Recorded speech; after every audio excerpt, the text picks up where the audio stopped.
Bonjour, family and viewers. Welcome to the Poetic Fetish Network, brought to you by the Poetic Fetish Movement, increasing and bringing awareness to everyday life situations through the art of poetry. I'm Nikki Blue. I am your host, as always, and thank you so much for joining me for another episode. This episode is called Creative Art is Education, and we will be focusing on how educational funds being cut from different public schools in the United States affects more teens than anything. Just a quick reminder, PFN will be airing 5 days a week every week, Monday, Tuesday, Thursday, Friday, and Sunday at 8:30 p.m., 11:30 p.m. Eastern. So make sure you tune in, please. I look forward to seeing you and for you to be joining me on this beautiful journey. So next in line, I'm going to get right into our discussion by reading off a poem based on our discussion, Creative Arts is Education.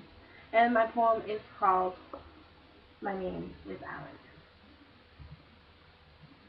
My name is Alex, and I used to play football. I was recruited to the Washington Park Cemetery, where I reached the Hall of Fame for most support and black roses. I played for the team of angels. My mother gave me a trophy. On the small plaque it read, "For the closest player to fame." I used to wake up in the morning, ready to start off my journey, my destiny. But now, these four tight walls and these 60 pounds of dirt on top of me don't make my destiny very easy. I used to beef with these dudes from my block, and my mom put me in sports. Football. By the time practice ended, they were long gone from school. Yep, I was doing good. That is until those boys from my hood ran up on me walking home from school one day. You see, our athletic program got cut, so my name is Alex, and I used to play football.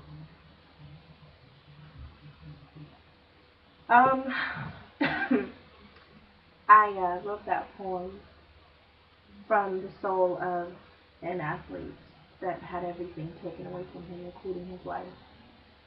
And it just really was, I just really wanted to bring to people's attention how serious these cuts in athletic funds and etc. and extracurricular activities is affecting our youth, and how much it's not supporting, it's not helping, it's not bringing a change, it's bringing a disaster. Listen to some of these facts, ladies and gentlemen.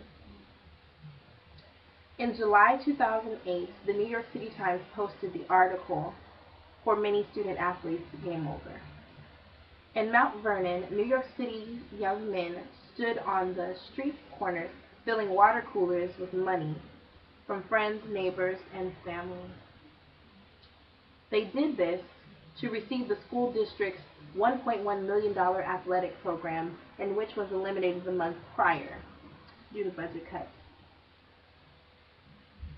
On June 5th, 2009, the World Socialist website posted the news that California's Governor Arnold Schwarzenegger announced the May budget cuts proposal that included $1.6 million in cuts to the state's school system for the 2008 and 2009 school year, and for the 2009-2010 school year, it was $4.2 million in cuts.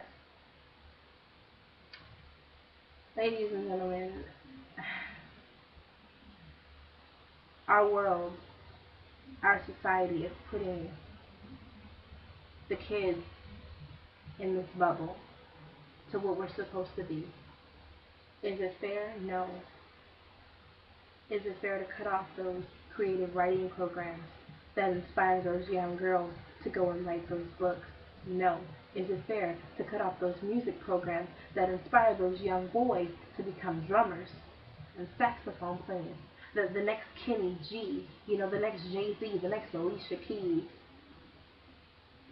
This is everything. Is it fair the next Anita Baker to be put into this white coat and become a doctor when she was meant to sing?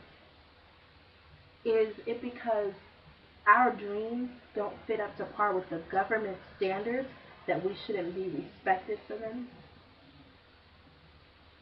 Talk to me, ladies and gentlemen. I'm going to tell you what happens when the government cuts off a youth's dream. Every 100 minutes, another teen will commit suicide. Half those suicides will be committed during school hours. These kids don't have mentors. These kids don't have people to pay attention to them, to tell them you're above who you think you are. These people don't have teachers because you're too busy firing all of them, to take that gun out of their hand, to take that rope off of their neck and tell them you are somebody. You are special. Football can be your life. Basketball can be your life. Computers can be your life. Home ec, cooking, painting. Who are you to say that these kids don't have a voice? They do.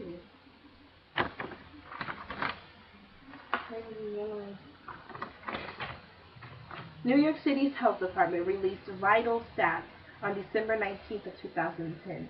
The number of deaths to black males and Hispanic ages 18 to 25 increased by 40% since 2008. I can't say for sure that these kids were killed because of the budget cuts, but I will ask, do you think that maybe some of it had to do with the fact that these kids weren't interested in school anymore because they felt like football was the only reason that they should pass math? Why is that wrong? If they feel like football is their only reason to live and to breathe, why not let them have that? Why not let them pass their classes because going to the football field after school is their inspiration? Who are you to take that away from them? Next question. Could these young men and young women have been involved in sports prior to their death? I think so. I think maybe some of these kids went from, wait a minute, there's no more football, there's no more basketball, there's no more soccer. Oh, okay. Well, I'm going to go here instead of going to school every day. Because I feel like, why should I go to school? I don't have a purpose anymore. That's how these young kids are feeling. That's how these young teens are feeling with all these cuts. Because you're cutting off a system. You're cutting off an environment. You're cutting off a lifestyle. If a kid lives and breathes for basketball, and he goes to school every day and makes straight A's so that he can play on that court, who are you to tell him it's wrong? Who are you to tell him you're supposed to do school for this and this reason? Why can't he do it because he loves the hell out of basketball and he wants to get the colors? My next question. Were the cuts in sports and educational extracurricular activities did it cause a non-interest in attendance to the school system? More kids are dropping out every year. Are they dropping out because they don't feel like they have a purpose to go? Are they dropping out because they don't feel like they have a purpose in school? Does it make sense for them to drop out because they don't feel like they have a purpose in school? Again, ladies and gentlemen, who is the government to tell us why we should pursue school as hard as we do? Who is the government to tell us how to work hard? If we're working hard because we want to go to cheerleading practice after school, who are you to tell me, oh, well, you need to work hard so you can go here and here and here and this and this and this? Maybe we just want to go to cheerleading practice. I'll get my straight A's so I can go to cheerleading practice. Who is the government to tell us why we should be getting A's and B's? If we're getting them, what does it matter? Okay, I do say that not all schools have good curriculum and good athletics. There are some schools who focus more on the athletics than the curriculum. Then, okay, maybe you need to rethink your athletes. Maybe those athletes do need to sit back and sit in class for a while and get themselves together. But those kids who make those straight A's and don't do anything wrong. They deserve to play. They deserve to play that piano. They deserve to play those drums. They deserve to wave that flag. They deserve to run that ball. They deserve to make that last shot at the 3 seconds of the game from the half-court line and have everybody screaming their name. Who are you to take that from them? Because you got 3 or 4 slackers on the other side of the classroom. Ladies and gentlemen, 9.8% of teens die to every 100,000 every year from firearms. You want to help? Make a mentoring system. Okay? Add more people, refer more people to the Big Brothers Big Sisters Association. Start some mentoring classes for young youth. That's how you can help. Not cutting off the one thing that they breathe for. If they live and breathe for basketball and for the piano and for choir practice, who are you to stop them? Who are you to tell them we're cutting this off? Do you really need that much money? You have money to send $42 billion to war. But you can't give some poor kids from a public school in a broke neighborhood $1.1 million for a football program? Are you kidding me? Selfish. So selfish. 62.9% of teen women give birth each year in Texas alone. In Texas alone, 62.9 young ladies are having children every year. That's a whole lot of kids. And you know what's worse? There's no daycares at public high schools. So that means these young ladies are going to have to go to parental high schools. They'll more than likely drop out of there and then go to a GED program. You're not helping. You're destroying. You're not benefiting. You're taking away. You're demolishing a society of kids. You're demolishing an entire generation. This is not beneficial. What the government is doing, you're ruining the next Jay-Z, the next Alicia Keys, the next Maya Angelou. You are destroying an entire generation of people. We're the future. Let us determine what your future will be. Because see, without our generation, there is no future. Just like without our kids, there's no future for us.